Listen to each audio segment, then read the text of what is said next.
Oke, Assalamualaikum. Jumpa kembali di channel Imato Lagi TV. Jadi hari ini kita akan menceritakan tentang kisah Raja Bakoi di Aceh.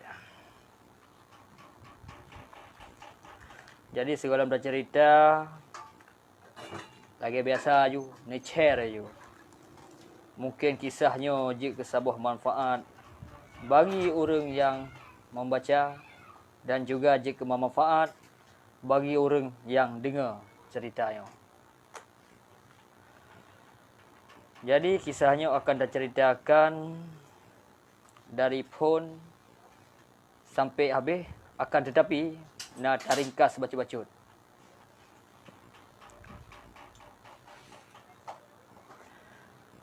Jadi di masanya Raja Bakoinyo adalah sidro raja di Aceh. Tapi Raja Bakoinyo kan raja yang di Pertuan Agung.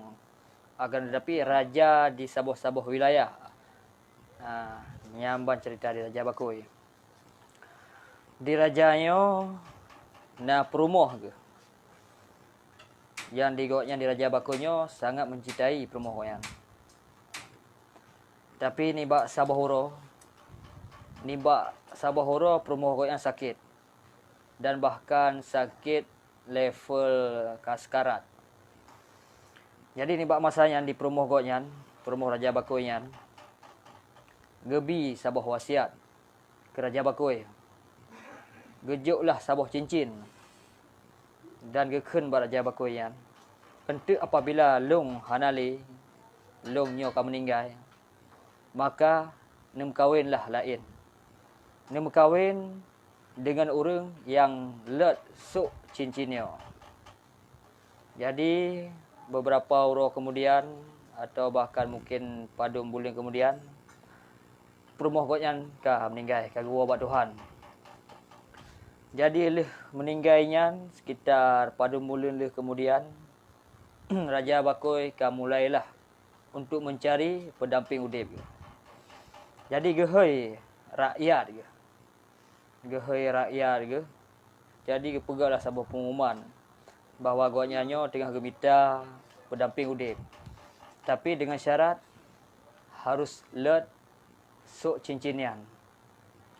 Jadi kali pusuk cincinian dalam pada muro hinan tengah gemita so yang let sok cincin, tapi hanam siropih yang let kadang-kadang na yang guru, kadang memang langsung Johan let.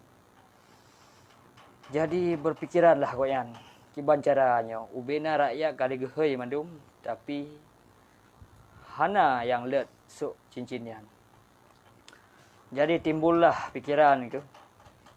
Di bak malamnya kebetulan anik goknya tengut. Jadi dalam tengut anik goknya, jadi bak ge uji-uji lah.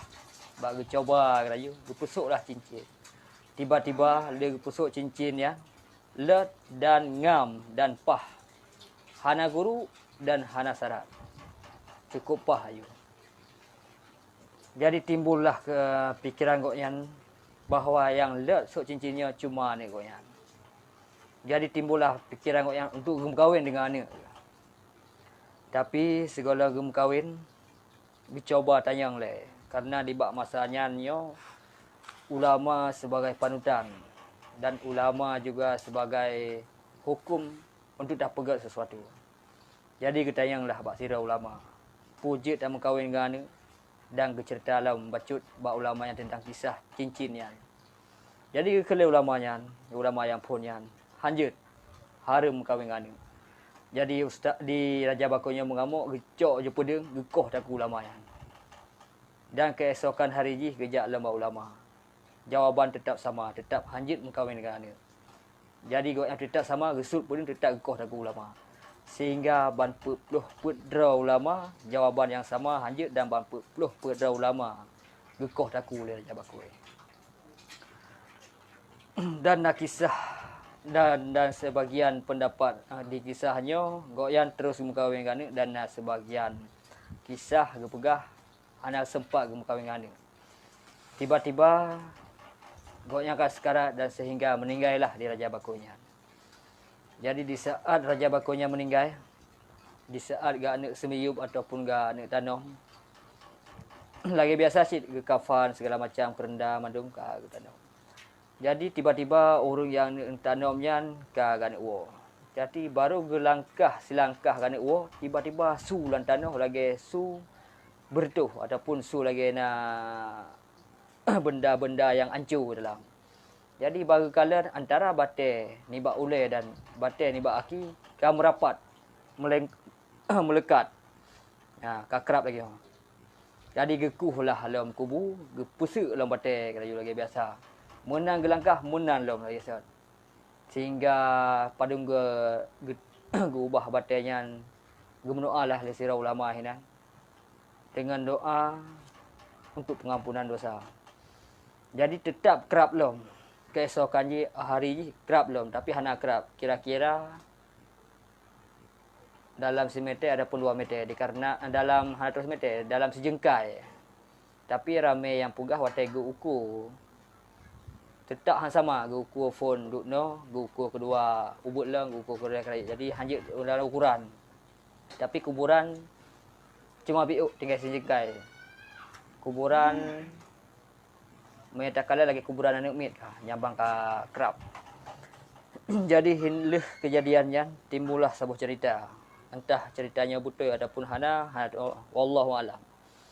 Jadi keken di sebuah ceritanya apabila batainya kerap lom musapat antara aki dengan yan maka nanggro ka aki. Ya wallahu alam entah betul atau betul. Jadi rakan-rakan madu menyangkanya sekilas cerita daripada kisah Raja Bakoi yang mengkawin dengan anak dan gepoh puluh para ulama. Okey. Jika bermanfaat videonya, ceritanya, maka tolong share ya. Okey, sekian terima kasih. Assalamualaikum warahmatullahi wabarakatuh.